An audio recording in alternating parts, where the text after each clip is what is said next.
آگے بڑھیے۔ 90 سال ہجرت کے حج کی فرضیت ہو گئی۔ اب تک آپ لکھ سکتے ہو تو لکھ لیجئے، مکہ المکرمہ کے 13 سال اور مدینے کے 9 سال، 9 اور 13 کو ملائیں گے تو کتنے ہوں گے؟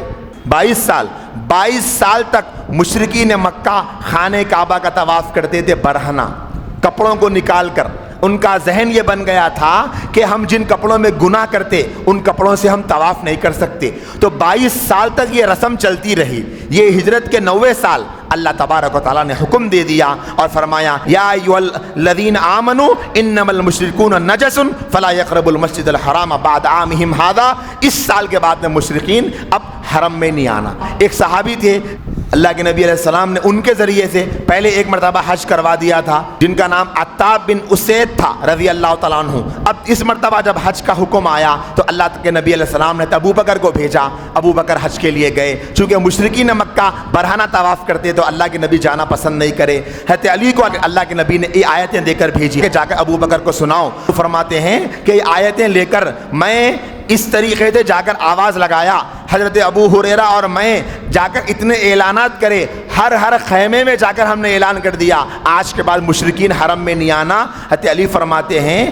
آواز لگاتے لگاتے میری آواز بیٹھ گئی، اتنا زیادہ آواز لگائے۔ اسی سال زکوٰۃ وصول کرنے والوں کو اللہ تبارک و تعالیٰ نے مقرر کروا دیا کہ اب زکوٰۃ وصول کرنے والے مقرر ہوں گے، جن کو عاملین زکوٰۃ بولتے۔ اور مزید وفود اس سال آئے، اور کچھ بدبخت لوگ بھی تھے۔ یمامہ سے مسیلمہ بنو حنیفہ کا وفد لے کر آیا اور اللہ کے نبی سے مل کر اس نے تکبر والے جملے استعمال کیے، اس کے دل میں ایمان نہیں اترا۔ اس نے اللہ کے نبی سے یہ کہا ہم آپ کی نبوت کی مخالفت تو نہیں کریں گے بشرطے کہ آپ اپنے بعد نبوت ہمارے نام کر جائیں۔ اللہ کے نبی کے دست مبارک میں اس وقت ایک چھڑی تھی۔ اس بیہودہ مطالبہ پر آپ نے غضبناک ہو کر فرمایا اگر تو مجھ سے یہ چھڑی بھی مانگے تو میں تجھے یہ بھی نہیں دوں گا۔ نبوت دینا تو بہت دور کی بات، اگر تو یہ چھڑی بھی مانگے گا تو میں چھڑی بھی نہیں دوں گا۔ پھر اللہ کے نبی صلی اللہ علیہ وسلم کے دربار کے خطیب ثابت بن قیس کو حکم ہوا کہ اس بدبخت کو مفصل اور منہ اور جواب دے۔ پھر انہوں نے جواب دیا۔ انہی دنوں میں اللہ کے نبی نے خواب دیکھا کہ آپ صلی اللہ علیہ وسلم کے دونوں ہاتھوں میں 2 سونے کے کنگن ہیں جو آپ کو ناگوار گزر رہے ہیں۔ آپ نے ان میں سے پھونک ماری تو دونوں کے دونوں غائب ہو گئے۔ اللہ کے رسول صلی اللہ علیہ وسلم نے یہ تعبیر بتائی 2 جھوٹے مدعی نبوت ظاہر ہوں گے، اور ایسا ہی ہوا۔ اس میں سے ایک اسود انسی تھا جس نے اسی سال یمن میں نبوت کا دعویٰ کیا۔ بہت سارے لوگ اس کے چنگل میں پھنس گئے اور ان میں مجوسی لوگ آگے تھے۔ یہ بھی لکھنے کا ہے ایک آدمی تھا جس نے نبوت کا دعویٰ کیا، اس کا نام تھا اسود انسی اور وہ یمن کا تھا۔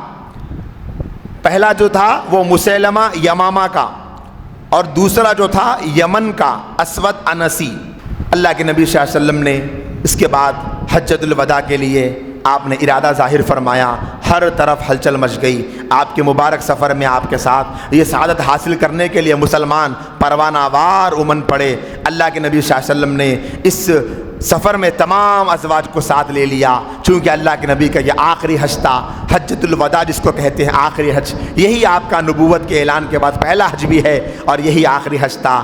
اور عمومی اعلان کر دیا 24 ذی القعدہ کو جمعہ کے دن اللہ کے نبی صحابہ کے مجمع میں حج کے سفر اور مناسک حج کے بارے میں ہدایات دیے۔ اگلے دن رحمت عالم نے مدینے سے کچھ دور ذوالحلیفہ کے مقام سے حج کا احرام باندھا، اور اللہ کے نبی کے ساتھ 40,000 صحابہ کا قافلہ تھا۔ لبیک اللہم لبیک کی صدا بلند کرتے ہوئے مکہ المکرمہ کو روانہ ہو گیا۔ اللہ کے نبی صلی اللہ علیہ وسلم کے دیدار کرنے کے لیے صحابہ کرام ہر علاقے سے نکل رہے تھے۔ بہت سارے ایسے صحابہ تھے جنہوں نے آج تک اللہ کے نبی کو قریب سے نہیں دیکھا تھا۔ صحابہ کا مجمع امٹ پڑا، اور 8 دن کے سفر کے بعد 14 ذی الحجہ کو رسول اللہ صلی اللہ علیہ وسلم 4 ذی الحجہ کو رسول اللہ صلی اللہ علیہ وسلم مکے میں داخل ہوئے۔ بیت اللہ پر نگاہ پڑی تو دعا فرمائی اللہم زد بیتک ھذا تشریفا و تعظیما و تکریما و مہابہ، اے اللہ اپنے اس گھر کی عزت، عظمت، بزرگی اور توقیر میں اضافہ فرما۔ اللہ کے نبی صلی اللہ علیہ وسلم نے سعی فرمائی، عمرہ فرمایا۔ پھر 9 ذی الحجہ کو اللہ کے نبی نے وقوف عرفہ فرمایا۔ اس میں لگ بھگ 1 لاکھ کے قریب صحابہ کا عظیم مجمع تھا۔ آپ نے عظیم تاریخی خطبہ دیا۔ میں ہر بہن سے کہنا چاہتا ہوں اس بات کو محفوظ کر لیں، میدان عرفات کا جو نبی کا خطبہ ہے ہم کو وہ پڑھنا ہے۔ ہم کو اس کے نوٹس بنانا ہے۔ وہ قدوہ ایک ایک نصیحت ایسی تھی جو ہمیں اپنے دامن سے باندھ لینے کی ضرورت ہے، جس میں سے چند میں آپ کے سامنے سناتا ہوں۔ اللہ کے رسول نے فرمایا، اے لوگوں میری باتیں غور سے سنو، شاید اس کے بعد تم سے اس طرح ملاقات نہ ہو۔ لوگوں تمہاری جانیں، تمہارے مال اور تمہاری عزتیں ایک دوسرے کے لیے اسی طرح قابل احترام ہیں جیسے یہ دن، یہ مہینہ محترم ہے، جیسے ذی الحجہ کا مہینہ محترم، انسانوں کی جانیں بھی محترم ہیں۔ اللہ کے نبی نے فرمایا، لوگوں تمہاری عورتوں کا تم پر حق ہے، ان سے اچھا سلوک کرو، بے شک وہ تمہارے ماتحت ہے، تم نے انہیں اللہ کا نام لے کر اپنے لیے حلال کر لیا ہے۔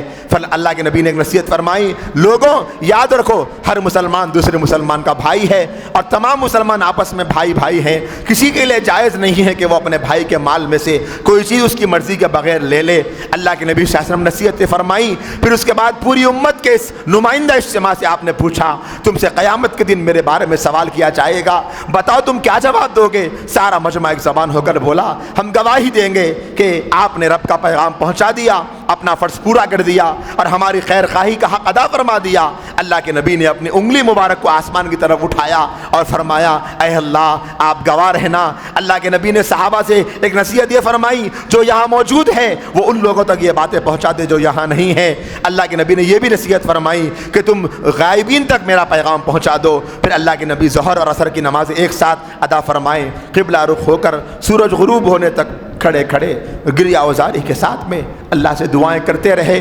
بعض علماء فرماتے ہیں اپنی امت کے لیے بے شمار دعائیں اس میدان میں اللہ کے نبی نے مانگی اور روتے رہے۔ اللہ کے نبی کی ایک دعا سنیے اور الفاظ کو سن کر اپنے دل کے اندر عظمت مصطفیٰ کی چنگاری کو جلائیے اور سوچئے ہم کہاں ہیں اور ہمارے آقا کے زبان کے جملے دیکھیے کیسے تھے۔ اللہ کے نبی نے دعا میں فرمایا، اے اللہ میں ایک مصیبت زدہ فقیر، فریادی اور پناہ لینے والا، گھبرایا ہوا اور خوف زدہ اپنے گناہوں کا اعتراف کر رہا ہوں۔ میں تجھ سے ایک مسکین کی طرح، ایک مجرم اور ایک بے حیثیت شخص کی طرح مانگ رہا ہوں، ایک ایسے خوف زدہ بندے کی طرح دعا کرتا ہوں جس کی گردن تیرے آگے جھک چکی، جس کے آنسو تیرے سامنے بہہ پڑے، جس کا جسم تیرے آگے مسخر ہو چکا، جو تیرے دربار میں ناک رگڑ رہا ہے۔ اے اللہ، اے میرے رب، مجھے اپنی فریاد میں محروم نہ بنانا، میرے حق میں شفیق اور مہربان ہو جا۔ اے بہترین سوال کیے جانے والے اللہ، سب سے بڑھ کر عطا کرنے والے، میری دعا سن لے۔ اس دوران اللہ کے رسول پہ قرآن کی وہ آیات اتر گئی جس میں اللہ نے دین کے مکمل ہونے کا فرمان سنا دیا، الیوم اکملت لکم دینکم واتممت علیکم نعمتی ورضیت لکم الاسلام دینا۔ آج کے دن میں نے تمہارے لیے تمہاری شریعت کو کامل کر دیا، اپنی نعمت تم پر پوری کر دی اور اسلام کو تمہارے لیے دین کے طور پہ پسند کر لیا۔ ذی الحجہ کی 12 تاریخ کو اللہ کے نبی مینا میں حج ادا فرما رہے تھے۔ اسی دن سورۃ النصر کا نزول ہوا، جو نزول کے اعتبار سے آخری سورت قرآن کی، اذا جاء نصر اللہ والفتح ورأیت الناس يدخلون فی دین اللہ افواجا فسبح بحمد ربک واستغفر انہ کان توابا۔ یہ سورہ مبارکہ یہ اشارہ دے رہی تھی پیغمبر آخر الزمان اس عظیم ذمہ داری کو ادا کرنے آئے تھے، وہ پوری ہو گئی، اب آپ کو آخرت کا سفر کرنا ہے۔ یہی وجہ ہے اس سورت کے نازل ہونے پر سارے صحابہ خوش ہو رہے تھے، لیکن حضرت ابو بکر رو رہے تھے، انہوں نے محسوس کر لیا تھا اب اس صورت میں اللہ کے نبی صلی اللہ علیہ وسلم کو دنیا سے نکلنا ہے۔ واپسی میں اللہ کے نبی غدیر قم پہ رکے۔ 18 ذی الحجہ کو آپ نے وہاں پر ایک تالاب کا نام ہے قم، اس کو غدیر قم کہتے ہیں، وہاں پر آپ رکے۔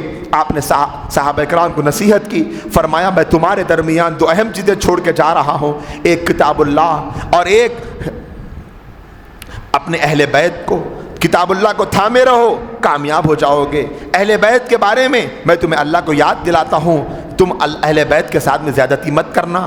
آخری جملہ اللہ کے نبی صلی اللہ علیہ وسلم 3 بار دہرایا۔ اسی خطاب میں آپ نے فرمایا، من کنت مولا فعلی مولا، جس کا میں دوست ہوں اس کا علی بھی دوست ہے۔ اللہ کے نبی کا یہ مقصد تھا قیامت تک آنے والے مسلمان حضرت علی کو اپنا محبوب، رہنما اور بڑا سمجھے، ان کی بے ادبی نہ کرے۔ دراصل اللہ کے نبی صلی اللہ علیہ وسلم بعد میں آنے والے لوگوں کو ڈرا رہے تھے جو حضرت علی رضی اللہ تعالیٰ عنہ کی شان میں یا تو کمی کریں گے یا زیادتی کر دیں گے۔